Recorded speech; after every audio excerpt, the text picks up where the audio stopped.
Hello नमस्कार, welcome to inculcate learning. Gujarat set के paper हम डिस्कस कर रहे हैं। ये हमारी मोस्ट प्रोबेबली लास्ट क्लास रहेगी क्योंकि सितंबर 2018 का जो पेपर है उसका पार्ट 2 है ये। इससे पहले ऑलरेडी टोटल 450 क्वेश्चंस जो हैं वो ओवरऑल हम कर चुके हैं प्रैक्टिस। सो बचे हुए 50 क्वेश्चन हैं, यानी 5 साल के क्वेश्चन पेपर्स जो हैं वो आपके कवर हो जाएंगे इस वीडियो के साथ। ओके, सो पहले की क्लासेस अगर आपने नहीं देखी हैं सो मेक श्योर आप प्रैक्टिस कर लें यूजीसी नेट के लिए भी, और बाकी जो एजुकेशन के एग्जाम्स हैं किसी और स्टेट में वहां के लिए भी इंपॉर्टेंट है ये क्वेश्चंस। ठीक है, आपका बेटर रिवीजन जो है वो यहाँ से हो जाएगा रेदर देन कोई रैंडम मॉक टेस्ट करना। आप ये ऑफिशियली जो पेपर आए हुए हैं इनको प्रैक्टिस कीजिए। ये चीज मैं हर बार बोलती हूँ ताकि कोई नया बच्चा भी देख रहा हो तो वो मॉक टेस्ट के पीछे पढ़ने की बजाय जेन्युइन क्वेश्चंस प्रैक्टिस करें जो ऑलरेडी किसी पेपर में आए हुए हैं। ठीक है, so this is presented by me Raveena. Videos informative लगी तो इनकलकेट लर्निंग को लाइक शेयर सब्सक्राइब जो आप कर सकते हैं। It's absolutely free and free में इतना तो बनता है कि आप सब्सक्राइब कर दें।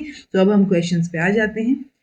51st question, who believes man is as material as rest of the world, he is a component of this physical world only। so इसमें भी जो बचे हुए 50 क्वेश्चंस हैं अपने, ये भी आपको फैक्चुअली नजर आएंगे। ठीक है, यानी 2018 का पूरा पेपर आपको मेजरली टू द पॉइंट और फैक्चुअल नजर आएगा कि आपको पता है, चीजें समझ आ रखा है थोड़ा थोड़ा तो आप कर देंगे, अदरवाइज गड़बड़ होने के चांसेस ज्यादा है जी। ठीक है, तो मैन को भी एक मटीरियल की तरह ही मान रहे हैं जैसे हम बाकी वर्ल्ड को कंसीडर कर रहे हैं। सो ये बात कौन बोलता है? Idealism, realism, naturalism, pragmatism. Answer realism रहेगा क्योंकि रियलिज्म ही मैटर मानता है सब चीजों को, including man. Okay, Which of the following statements is correct to naturalism? So naturalism, present life is a real life की बात करता है, past life is the real life, future life is the real life, या present and future life is the real life। So naturalism present की बात करता है जी, जिसमें वो बोलता है बस बच्चे को नेचर में आप छोड़ दीजिए, वो अपने आप सीख लेगा। So present life is the real life, ये बात naturalism करेगा। A change in an organism that can directly measured, तो जब आप उसको मेजर कर सकते हो तो that is growth and development, intellectual development. तो आप सिर्फ ग्रोथ को मेजर कर सकते हो डायरेक्टली। ठीक है, डेवलपमेंट को आप इनडायरेक्टली जरूर मेजर कर सकते हो अलग अलग टेस्ट से या किसी न किसी चीज से, बट डायरेक्टली मेजर करने की बात आ रही है तो सिर्फ ग्रोथ जो है वो हमारा आंसर रहेगा। वो क्वांटिटेटिव होती है, मेजरेबल होती है। Which of the following methods is helpful in satisfying individual differences of the students?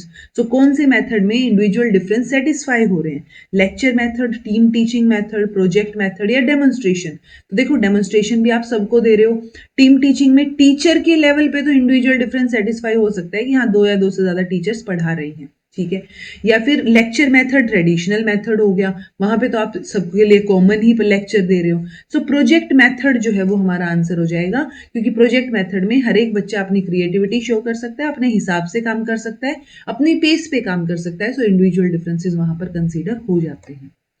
Which of the following is affected by prenatal environment? Prenatal होता है गर्भ में, मतलब आप जन्म से पहले की बात हो रही है। सो प्रीनेटल एनवायरमेंट जो है वो किस चीज को अफेक्ट करेगा? सोशल डेवलपमेंट को। बच्चा बाहर ही नहीं आया है तो सोसाइटी कहाँ से आ गई? सोशल डेवलपमेंट कैसे आएगा? राइट, ग्रोथ एंड डेवलपमेंट को, इमोशनल डेवलपमेंट को या क्रिएटिव थिंकिंग को? तो देखो इमोशनल डेवलपमेंट या क्रिएटिव थिंकिंग नहीं अफेक्ट होगी इतनी जितना ग्रोथ एंड डेवलपमेंट होगा। यानी प्रीनेटल एनवायरमेंट जो रहेगा, तभी तो हम जो जैसे जब कोई प्रेग्नेंट होता है तो वो ग्रोथ स्कैन और बहुत सारे स्कैन्स होते हैं ना बच्चे की ग्रोथ और डेवलपमेंट देखने के लिए। ठीक है, मेजरली ग्रोथ की अगर हम बात करें, ठीक है, सो वो बी जो है वो हमारा आंसर हो जाएगा। Majorly growth and development affect होती है प्रीनेटल एनवायरमेंट में। Who opposed G factor of intelligence and gave group factor theory? तो आपको ग्रुप फैक्टर थियरी किसने दी इतना भी पता है तो भी उसी ने ही अपोज किया होगा obviously. Thorndike, Likert, Thurston and Skinner. Likert तो एक स्केल बना रखा है, स्किनर जो है वो कंडीशनिंग की बात करता है, लर्निंग की बात करता है। थर्स्टन और थॉर्नडाइक में कंफ्यूजन आपको होना लाजमी है। ठीक है, आंसर हमारा थर्स्टन रहेगा। थर्स्टन ने ग्रुप फैक्टर थियरी दी है और उन्होंने बोला था कि स्पीयरमैन जिस जनरल फैक्टर की बात कर रही हैं या स्पेशल फैक्टर की बात कर रही हैं, ऐसा कोई जनरल फैक्टर होता ही नहीं है, बहुत सारे फैक्टर्स होते हैं जो इकट्ठा जो है वो अफेक्ट करते हैं इंटेलिजेंस को। Which of the following laws is not given by Thorndike? Easy question, repeat है। law of effect, exercise, conditioning and readiness। तो conditioning जैसा कोई लॉ है नहीं जी, स्पेसिफिकली प्राइमरी लॉज की बात करें तो इफेक्ट, एक्सरसाइज और लॉ ऑफ रेडीनेस रहेगा। Which one of the following is not an aspect of personality as emphasized by Jordan W. Alpert in his definition of personality आएगा ये, ठीक है। सो उनकी जो डेफिनेशन है पर्सनालिटी की उसमें एडजस्टमेंट, एनवायरमेंट, एटीट्यूड या डायनेमिक ऑर्गेनाइजेशन। तो यूजुअली आप शायद सिर्फ इतना ही याद रखते हैं कि अच्छा 3 ट्रेट्स की बात करते हैं, कार्डिनल, सेकेंडरी और वो सेंट्रल ट्रेट्स। बट एल्पर्ट की जब आप बात करेंगे तो ये एटीट्यूड को कंसीडर नहीं करते। ये इनकी डेफिनेशन रहेगी कि पर्सनालिटी एक डायनेमिक ऑर्गेनाइजेशन है, यानी ये इंक्लूड हो गया within the individual of those psychophysical system that determines his unique adjustments to his environment. तो एनवायरमेंट, एडजस्टमेंट और डायनेमिक ऑर्गेनाइजेशन, ये एलिमेंट्स या एस्पेक्ट्स जो हैं वो पर्सनालिटी के हैं एज पर एल्पर्ट। तो ये नई चीज आपके लिए हो सकती है। Which one of the following is not an environmental factor of personality? तो पर्सनैलिटी का environmental factor, एनवायरमेंट से रिलेटेड देखते ही पता चल रहा है, जीन्स थोड़ी ना एनवायरमेंट से रिलेटेड हैं। बिलीफ हो सकता है, कल्चरल पैटर्न हो सकता है, सोशल वैल्यूज, ये सारे एनवायरमेंट से रिलेटेड हैं। जीन्स तो जो हैं पेरेंट्स से जो आए हैं वही हैं, right. Who is to be the founder of humanistic psychology? तो ह्यूमनिस्टिक साइकोलॉजी से रिलेटेड कौन है? एक हम यूजुअली कार्ल रोजर की बात करते हैं और एक हम मैस्लो की बात करते हैं। तो ये 2 लोग हमें ह्यूमनिस्टिक साइकोलॉजी में नजर आते हैं। तो आंसर हमारा अब्राहम मैस्लो हो जाएगा यहाँ पे। Which are the types of guidance? तो गाइडेंस के type, educational guidance, health guidance, educational, health और public guidance, social, educational, public, public और हेल्थ। पब्लिक गाइडेंस क्या होती है? पब्लिक को गाइड कर रहे हो या पब्लिक के प्रति गाइड कर रहे हो, कोई है ही नहीं, ऐसे कोई सेंस ही नहीं बनता। तो बचा एक ही option, educational and health guidance, ठीक है।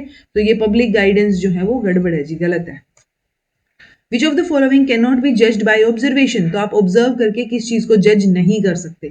इंटेलेक्चुअल लेवल को, एटीट्यूड लेवल को, एडजस्टमेंट लेवल को या ग्रोथ को। देखो ग्रोथ को देख सकते हो कि इंसान बड़ा हुआ है, छोटा हुआ है, कैसी ग्रोथ हुई है उसकी। एडजस्टमेंट लेवल कैसा है वो पता चल जाएगा आपको उसको ऑब्जर्व करके। जब आप उसको थोड़ी देर बैठ के ऑब्जर्व करोगे कि किन किन चीजों में ये एडजस्ट कर सकते हैं या नहीं कर सकते हैं। एटीट्यूड पता चल जाएगा, किसी भी बात के प्रति रवैया पता चल जाएगा। बट इंटेलेक्चुअल लेवल तो तभी पता चलेगा ना जब इंसान मुंह खोलेगा, बात करेगा, राइट, कि क्या सोचते हो आप। तो वो इंटेलेक्चुअल लेवल आप सिर्फ ऑब्जर्व करके जो है वो नहीं जज कर सकते, आपको बात करनी पड़ेगी अगले इंसान से। In which type of research large sample is required? Qualitative research में, क्वांटिटेटिव में, केस स्टडी में, नैरेटिव में। नैरेटिव में आप अगले इंसान का एक्सपीरियंस नरेट कर रहे होते हो, तो हम बहुत कम लेवल पे जो है सैंपल लेके चलते हैं, तो ये तो नहीं होगा लार्ज सैंपल। केस स्टडी, ये तो पर्टिकुलर कई बार एक एक इंसान के लिए भी केस स्टडी होती है, तो वहां पे भी बहुत ज्यादा बड़ा सैंपल आपको देखने को नहीं मिलता। क्वालिटेटिव या क्वांटिटेटिव? क्वालिटेटिव में भी हम एक्सप्लोर कर रहे होते हैं तो बहुत बड़ा सैंपल नहीं लेके चल पाते। क्वांटिटेटिव में हम सर्वे वगैरह करते हैं, वहां पे हम एक लार्ज सैंपल लेके चल सकते हैं और वहां पे लार्ज सैंपल की जरूरत भी होती है, तो वो रिक्वायर्ड है। Okay, which of the following is an example of non probability sampling? Easy है, प्रोबेबिलिटी नॉन प्रोबेबिलिटी के टाइप आपको पता होने चाहिए। Quota sampling, simple, random, stratified या सिस्टमैटिक। आंसर कोटा सैम्पलिंग रहेगा, ये नॉन प्रोबेबिलिटी का पार्ट। बाकी तीनों जो है वो प्रोबेबिलिटी के सैम्पलिंग के टाइप्स हो जाएंगे। विच of the following is correct? तो कौन सा इनमें से करेक्ट है? हाइपोथेसिस और अजम्पशंस जो है वो सेम होती हैं। हाइपोथेसिस को प्रूव किया जा सकता है या टेस्ट किया जा सकता है, या अजम्पशन कैन बी टेस्टेड। तो देखो अजम्पशन, जब आप बोलते हो ना अज्यूम दिस, हम मैथ्स में अजम्पशन लेके चलते हैं कि मैंने x को अज्यूम कर लिया या फलानी वैल्यू को अज्यूम कर लिया x के बराबर, तो उस अजम्पशन को हम लास्ट में प्रूव करते हैं, हम बोलते हैं हैंस प्रूव्ड, राइट। तो वो अजम्पशन तो हम प्रूव कर सकते हैं, बट हाइपोथेसिस को हम टेस्ट करते हैं कि वो रिजेक्ट हो सकती है, नहीं हो सकती है, वो चीज चेक करते हैं। तो हाइपोथेसिस को हम प्रूव नहीं करते हैं, हम बस एविडेंसेस प्रेजेंट करते हैं कि इन एविडेंसेस के बेसिस पे हमने टेस्ट किया है। So hypothesis can not be proved, it can be tested. The extent to which the researcher can generalize the results of the experiment, तो जनरलाइज कर पाओगे एक ही पेपर में, क्योंकि 66 क्वेश्चन है, आई थिंक 50th क्वेश्चन भी इसी से रिलेटेड था, तो एक ही पेपर में दो सेम क्वेश्चन देखने को नजर आएंगे। बात एक्सटर्नल वैलिडिटी की हो रही है, ठीक है, जनरलाइज कर पाना रिजल्ट्स को। Pre test, post test, non equivalent group design. अगर आपको थोड़ा सा भी याद हो, टाइम सीरीज डिजाइन का एक क्वेश्चन आया था पीवाईक्यूज में ही, सो वहां पे मैंने आपको बताया था कि टाइम सीरीज डिजाइन और non equivalent group design majorly quasi experimental का टाइप होते हैं। सो वही चीज यहाँ पे आ गई दोबारा से, ठीक है। तो इसलिए पीवाईक्यूज से कॉन्सेप्ट निकल के दोबारा पूछा जा सकता है। The major hurdle in the way of realizing the goal of universalization of elementary education in India is. So जब आप यूनिवर्सलाइजेशन ऑफ एलिमेंट्री एजुकेशन की बात करते हैं तो मेजर हर्डल क्या आ रही है? Poverty, child wastage, stagnation, laxity of governmental machinery. तो देखो गवर्नमेंट की गलती हम ज्यादा निकालते नहीं है, ये ऑप्शन नहीं होगा, ठीक है। वेस्टेज या स्टैग्नेशन की बात करें, वेस्टेज या स्टैग्नेशन जब होगी जब एनरोलमेंट होगा, ठीक है। तो वो एनरोलमेंट में ही पॉवर्टी लेवल पे काफी बड़ी दिक्कत आ जाती है, तो पॉवर्टी एक मेजर हर्डल देखने को मिलती है, ओके। और उस पॉवर्टी का ही फायदा उठाते हुए हमने मिड डे मील स्कीम शुरू की कि चलो पॉवर्टी के चक्कर में खाना खाने के लिए तो बच्चे आएंगे ना, दोपहर का खाना खाने के लिए, तो उस चक्कर में ही आ जाएं कम से कम। तो इसलिए वो मिड डे मील स्कीम जो है वो एक कौन क्या बोलते हैं, मतलब अच्छी सक्सेसफुल साबित होती है। एक प्रोवर्ब थी कि हाँ मील का पत्थर साबित होती है, ठीक है। तो वो वहां पे बहुत हेल्पफुल रहती है एनरोलमेंट के लिए, यूनिवर्सलाइजेशन के लिए। सो मेजर हर्डल पॉवर्टी रहेगी जी। School administration in USA is done through, तो स्कूल एडमिनिस्ट्रेशन किसके थ्रू किया जाता है? Locally elected school boards, school district, state education authorities या फिर फेडरल गवर्नमेंट। फैक्चुअल क्वेश्चन है, लोकल इलेक्टेड स्कूल बोर्ड्स जो हैं वो एडमिनिस्टर करते हैं, ठीक है। Which curricular model offers maximum academic freedom, तो ये मॉडल्स सारे के सारे आपने कर रखे हैं वीआईपी क्लासेस में। Grass root model, administrative grass root जो वो हिल्डा टाबा का मॉडल है जिसमें मैक्सिमम अकेडमिक फ्रीडम जो है वो स्पेसिफिकली टीचर को ऑफर की जाती है। आंसर अपना ए रहेगा। At one time in Bihar BA का स्टूडेंट, उसने यूनिवर्सिटी में एग्जाम देना है, वो एक ही बार अपीयर होता है, यानी 3 साल के डिग्री कोर्स में बस 3 साल में लास्ट में जाके उसको पेपर दे के आना है अगर उसको बीए करनी है तो, ठीक है। ये एग्जाम्पल किसका है? फॉर्मेटिव इवेल्युएशन का, समेटिव का, कॉम्प्रिहेंसिव का या नॉर्मेटिव का? तो लास्ट में एक ही बार, एंड टर्म एक ही बार तो एग्जाम हो रहा है, तो समेटिव हो गया ना, simple, right. During the degree बहुत बार होता तो फॉर्मेटिव लग जाता। In which country the first open university was established in the world, तो वर्ल्ड की पूछी है जी। इंडिया में तो अपनी इग्नू या नहीं, वो डॉक्टर बी आर अम्बेडकर वाली यूनिवर्सिटी को हम बोलते ही हैं। तो यहाँ पे फर्स्ट यूनिवर्सिटी कौन सी रहेगी वर्ल्ड लेवल पे? तो वो यूके में ओपन की गई थी सबसे पहले, ओपन यूनिवर्सिटी उसका नाम है OU, ठीक है। उसके हेडक्वार्टर्स आपको मिल्टन केन्स इंग्लैंड में देखने को मिल जाएंगे। अच्छा, कब ओपन की गई थी, ईयर आप मुझे बता दीजिएगा सर्च करके, ठीक है। Idea of 4 pillars of learning was suggested by, easy, ये 4 पिलर्स से भी क्वेश्चन आया हुआ है कि हम इसमें बात करते हैं learning to be, learning to do, learning to live together. Fourth क्या था? फोर्थ आप बताइएगा, ठीक है। तो ये मैं आपके लिए, मतलब मैं बता सकती हूँ फोर्थ भी, बट थोड़ा सा गैप इसलिए छोड़ देती हूँ ताकि कुछ तो रिवाइज करें आप अपने बिहाफ पे, थोड़ा दिमाग लगा के कुछ तो याद करने की कोशिश करें, ओके। तो ये 4 पिलर्स यूनेस्को से रिलेटेड हैं। डिलोर कमीशन जो है वो भी इसी से रिलेटेड है, उन्होंने ये 4 पिलर्स ऑफ लर्निंग दिए थे। ट्रेजर विद इन लर्निंग करके जो है इनकी वो रिपोर्ट थी जिसमें इन 4 पिलर्स की बात की गई थी। एक्रोनिम पूछा है क्लास के लिए, complete literacy and studies in schools, computer literates students in schools, computer literacy and studies in school या center for literacy and studies in school। तो आंसर अपना क्या हो जाएगा जी? सी हो जाएगा। फुल फॉर्म याद रखिए, कंप्यूटर लिटरेसी एंड स्टडीज। 1984-85 में ये पायलट प्रोजेक्ट की तरह इंट्रोड्यूस किया गया था ताकि हम आईसीटी का यूज जो है वो एजुकेशन में कर पाएं। प्रोजेक्ट जो है उसने इन्वॉल्व किए थे कि बीबीसी माइक्रो कंप्यूटर्स जो है वो स्कूल में डिस्ट्रीब्यूट करने हैं। बाद में जो है वो सेंट्रल गवर्नमेंट फंडेड प्रोग्राम की तरह इसको अडॉप्ट करके 8th 5 ईयर प्लान के दौरान जो है वो सेंट्रल गवर्नमेंट इसको फंड करने लग गई थी, ठीक है। तो ये थोड़ा सा पायलट प्रोजेक्ट रहा है। Computer literacy and studies in school इसकी फुल फॉर्म है, ये थोड़ी सी इंफॉर्मेशन याद हो आपको। In India the open and distance learning programs at higher education level are monitored by, तो कौन मॉनिटर करता है? MHRD, IGNOU, DEC, DEB? नहीं पता होगा शायद, तो DEB आंसर रहेगा, डिस्टेंस एजुकेशन ब्यूरो, ठीक है। किसके अंडर है ब्यूरो? है ये यूनिवर्सिटी ग्रांट कमीशन के अंडर, क्योंकि हायर एजुकेशन की बात हो रही है तो यूजीसी के अंडर है। और ये जो है मॉनिटर करता है ओपन डिस्टेंस लर्निंग कोर्सेज को या प्रोग्राम्स को हायर लेवल पे, ठीक है, रेगुलेट करता है उनको। What is central to administration, यानी एडमिनिस्ट्रेशन में मेजर काम क्या रहेगा? कोऑर्डिनेट करना, कम्युनिकेट करना, ऑर्गेनाइज करना या डिसीजन मेकिंग? तो डिसीजन मेकिंग, एडमिनिस्ट्रेशन लेवल पे डिसीजंस लिए जाते हैं जिनको बाद में मैनेजमेंट जो है वो आगे अप्लाई करेगी। Individual in the group who is given the task of coordinating is known as, तो ग्रुप में एक इंडिविजुअल को टास्क को कोऑर्डिनेट करने का काम दिया गया है, तो अब उसको हम गाइड बोलेंगे, इंस्ट्रक्टर बोलेंगे, सुपरवाइजर बोलेंगे या टास्क टीचर बोलेंगे। तो टीचर ने तो ऑलरेडी काम दे दिया ना, तो टास्क टीचर क्या होता है? सुपरवाइजर आप बोल सकते हैं कि वो सुपरवाइज करेगा, बिकॉज इंस्ट्रक्शन भी एक तरीके से टीचर ने ही दी है, उसको कोऑर्डिनेट करने का काम उसको दिया है। ओके, तो वो सुपरवाइजर का काम कर सकता है कि वो देखेगा चीजें किस तरीके से हो रही है, सही हो रही है, नहीं हो रही है।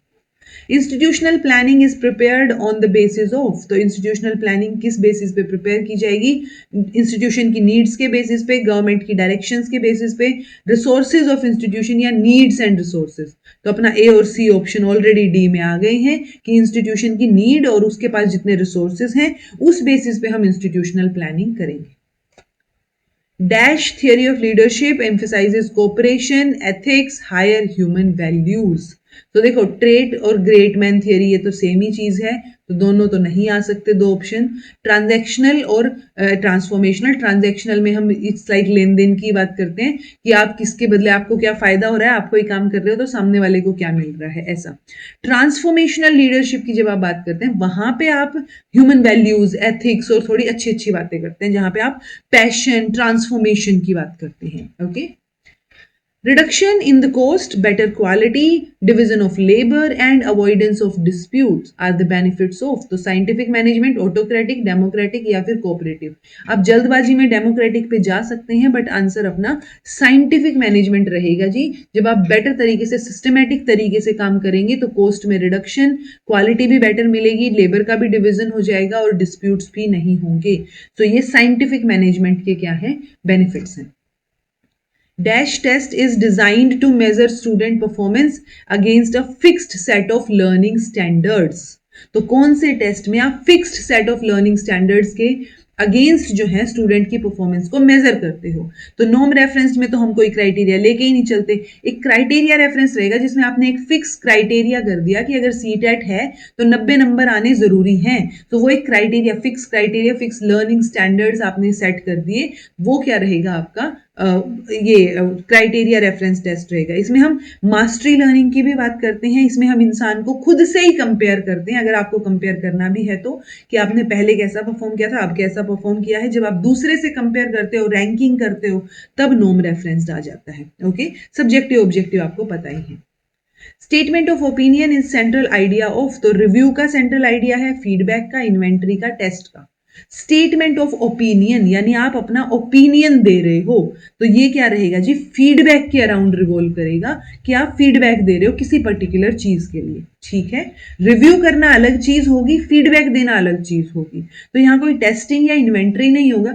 स्टेटमेंट ऑफ ओपिनियन मतलब आप अपना ओपिनियन दे रहे हो, इन्वेंटरी या टेस्ट में आप पर्टिकुलर टेस्ट ले रहे हो, ठीक है, या आप पर्टिकुलर टेस्ट दे भी रहे हो, वो भी लगा लो। सो स्टेटमेंट ऑफ ओपिनियन में आपको फीडबैक नजर आएगा क्योंकि सिर्फ आपके ओपिनियन की बात हो रही है। विच of the following is a measure of location? Location यानी कि रैंकिंग, पोजीशन। तो पोजीशन, मीन, मोड, परसेंटाइल या स्टैंडर्ड डेविएशन। तो हम परसेंटाइल में रैंकिंग की बात करते हैं। ठीक है, जब आप कंपेयर करते हो किसी दूसरे से तो आप एक मेजर कर रहे हो लोकेशन की, आपकी इतने लोगों में कौन सी पोजीशन आपकी है, कौन सी लोकेशन आपकी है। सो परसेंटाइल अपना आंसर हो जाएगा। A definite procedure of collecting information from students for the purpose of their evaluation।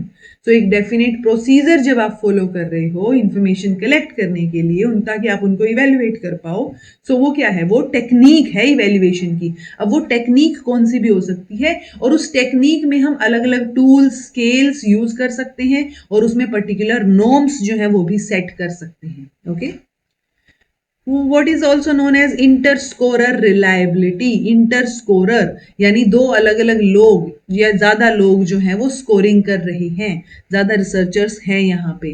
तो जब ज्यादा रिसर्चर्स हैं तो बायसनेस के चांसेस कई बार हो जाते हैं, बट अगर इंटरस्कोरर रिलायबिलिटी वर्ड यूज किया है सो ऑब्जेक्टिविटी हमें देखने को मिल सकती है, यानी कि बायसनेस ना हो। ठीक है, सो ऑब्जेक्टिविटी में हम फ्री फ्रॉम बायसनेस की बात करते हैं या पर्सनल इंटरप्रिटेशन, क्योंकि ज्यादा लोग शामिल हो गए हैं इसके अंदर, तो जो रेटिंग है या जजमेंट है एक से ज्यादा लोग कर रहे हैं। ठीक है, सो ऑब्जेक्टिविटी जो है इसका दूसरा नाम इसको बोल सकते हैं। According to educational technology good learning means, तो अच्छी लर्निंग का क्या मतलब है? इफेक्टिव होना, इफेक्टिव एफिशिएंट होना, इफेक्टिव इंटरेक्टिव या इफेक्टिव एफिशिएंट इंटरेक्टिव। तो ये लास्ट वाले में सारे ही ऑप्शंस आ गए, ठीक है। तो जितने ज्यादा बेटर वर्ड्स हमारे पास हैं वही हमारा आंसर हो जाएगा। इफेक्टिव, एफिशिएंट और इंटरेक्टिव लर्निंग है तो हम उसको गुड लर्निंग बोल सकते हैं। Effective persuasion is an outcome of, persuasion क्या होता है, किसी को कन्विंस करना किसी बात के लिए या किसी को राजी करना, ठीक है। तो अब किसी को अगर आप इफेक्टिवली राजी करना चाह रहे हो तो ऑडियो विजुअल कम्युनिकेशन बेटर है, रिटन कम्युनिकेशन, विजुअल या ऑडियो। तो देखो सिर्फ ऑडियो या सिर्फ विजुअल से काम नहीं चलेगा या सिर्फ रिटन से काम नहीं चलेगा। ऑडियो विजुअल एक बेटर ऑप्शन हो सकता है कि एक तो आप प्रेजेंटेशन दिखा रहे हो और एक आप बोल भी रहे हो और सामने वाले को बिलीव करवाने की कोशिश कर रहे हो किसी चीज में, सो दैट इज परसुएशन। तो ऑडियो विजुअल कम्युनिकेशन का आउटकम जो है वो इफेक्टिव परसुएशन हमें देखने को मिल सकता है। Educational technology defines a teacher as, तो एजुकेशनल टेक्नोलॉजी टीचर को कैसे डिफाइन करती है, टीचर को कंप्यूटर की तरह, इंस्ट्रक्टर की तरह, मल्टीमीडिया की तरह या मटीरियल। सो एजुकेशनल टेक्नोलॉजी में टीचर को हम एक मल्टीमीडिया की तरह लेके चलते हैं जी, ठीक है। Answer will be C. Which of the following is not a limitation of distance education? So distance education में low status than face-to-face education, okay, poor quality of learning material, poor personal contact या life long learning. तो note a limitation पूछा है, ये तीनों तो limitation है ना कि लो स्टेटस है यानी फेस टू फेस आप ज्यादा बेटर सीख पाओगे, क्वालिटी पुअर है अगर लर्निंग मटेरियल की वो भी लिमिटेशन है, या पर्सनल कॉन्टैक्ट जो है वो कम है, पुअर है, सो वो भी एक लिमिटेशन होगी। बट लाइफ लॉन्ग लर्निंग अगर हो रही है तो वो तो अच्छी बात हो गई ना, तो वो लिमिटेशन नहीं है, okay. Computer screen reading technology is an effective way of learning for, तो जब कंप्यूटर स्क्रीन की रीडिंग हो रही है यानी वो रीड करके आपको बता रहा है, ठीक है।